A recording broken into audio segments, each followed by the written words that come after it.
السلام علیکم، امید کرتا ہوں تمام دوست خیریت سے ہوں گے۔ یہ سیرپ زنٹل البینڈامزول اس کا سالٹ ہے۔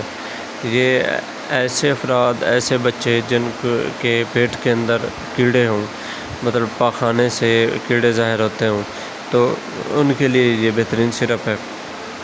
ان کو یہ پلائیں اور اپنے بچوں کو کوشش کریں ہر ماہ استعمال کروائیں، کیونکہ بچے میٹھی چیزیں، بازاری چیزیں زیادہ کھاتے ہیں۔ یہ کرارے، نمکو جو ہے نا، یہ کیا بولتے ہیں اس کو، کرارے اور جو چٹکھارے، یہ چیزیں جو چٹپٹی چیزیں بچے کھاتے ہیں، ان کے لیے یہ لازم ہے، کیونکہ ان کو بچوں کو پیٹ میں کیڑے ہو جاتے ہیں، ان کی صحت بگڑ جاتی ہے، اور اس سے بچوں کا وزن نہیں بڑھتا، بچے کمزور رہتے ہیں۔ جتنی بھی اچھی سے اچھی غذائیں کھلائیں، بچے کمزور پڑے رہتے ہیں، اور چڑچڑاپن بچوں کو ہوتا ہے، ان کے اندر کوئی امیونٹی اس طرح کی نہیں ہوتی، ہر وقت بیمار رہتے ہیں، کمزور رہتے ہیں، غصہ کرتے ہیں۔ کیوں؟ یہ چیزیں بڑا اثر کرتی ہیں بچوں کے۔ جب آپ کے نظام ہاضمہ، جب آپ کا جو ہے نا معدے کا مسئلہ ٹھیک نہیں ہوگا، تو پوری طبیعت کا حال ٹھیک نہیں ہوگا۔ تو بہتر ہے اپنے بچوں کو یہ سیرپ پلائیں۔ اگر ہاں بڑے افراد جن کو پیٹ میں کیڑے رہتے ہیں، وہ بھی کوشش کریں، لازمی استعمال کریں مہینے میں ایک بار۔ چھوٹے بچوں کو ہفتے میں ایک بار بھی دے سکتے ہیں، یا 5 سال سے جو ہے نا کم ہے تو ان کو جو ہے نا 1-2 چمچ دے سکتے ہیں۔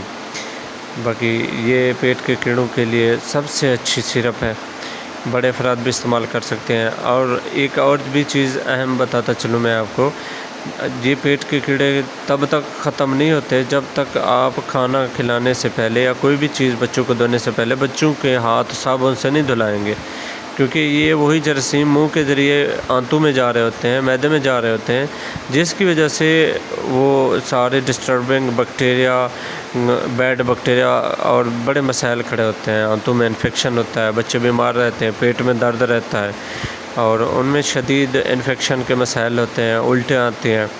تو ایسے بچوں کے لیے آپ کوشش کریں، ان کو پہلے کھانا کھلانے سے پہلے یا کوئی بھی چیز کھلانے سے پہلے ان کے ہاتھ اچھی طرح صابن سے دھلائیں۔